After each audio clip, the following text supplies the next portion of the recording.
Chapter 1. Whoever said it was lonely at the top was wrong.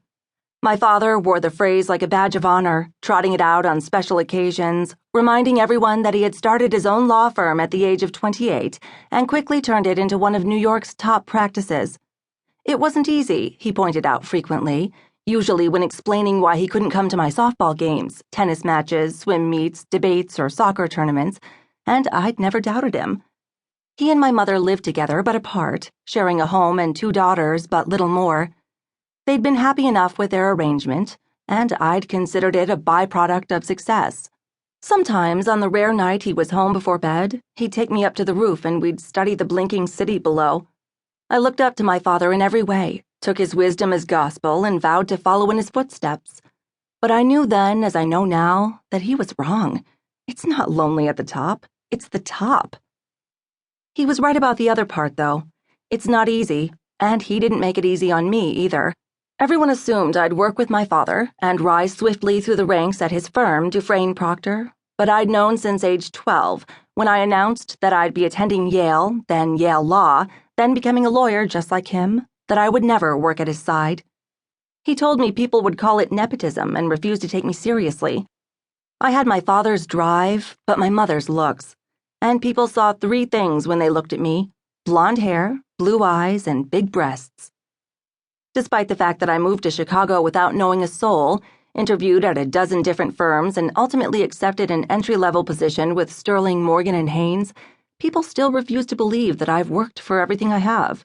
Growing up, teachers complained to my parents that I didn't work well with others.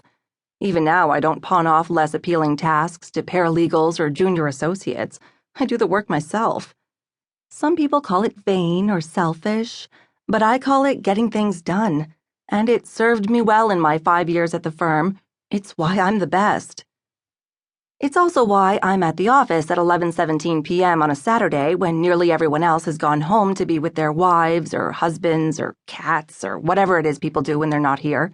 The 32nd floor of the King Building in downtown Chicago isn't the top of the world, but on clear summer nights like this, it feels pretty damn close. I worked my ass off to make it this far, and for some people, this is as good as it gets, but not for me. The company plans to launch a new office in Los Angeles this fall, and I'm the one they've selected to head it up. A new city, an office on the 44th floor, and guaranteed fast track to partner, right on schedule. I've got dozens of active cases, but at the moment, my focus is my biggest client, Teller Manufacturing, a home appliance maker being sued by a woman who makes her living fabricating lawsuits. I could win this single-handedly, but the partners have insisted on assigning a second lawyer to the case, even when I could get things done 10 times faster on my own. Right now, I'm saddled with a fellow 5th year named Arthur Wong. We started at the firm on the same day, but that's where the similarities end. I win where Arthur loses. I push where he pulls. I stand out where he shrinks back. I am competent where he is. Arthur? Yes? His head pops up from beneath the conference table. What are you doing down there? I'm looking for something. A backbone? Legal acumen? Confidence? You're hiding from the picture again, aren't you? What? What? Working with Arthur is like toting around one of those fake babies they use to discourage teenage pregnancy, pointless and cumbersome.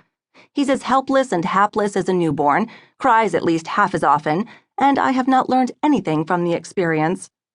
Do you need a tissue? I ask when he sniffles. No, thanks, I have one. It's a photo of a finger, Arthur. The woman is still alive. I know. And she's suing our client. I know.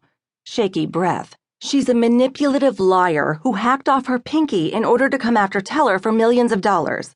I know, I just have allergies. Now he does snatch up a tissue, dabbing at his eyes.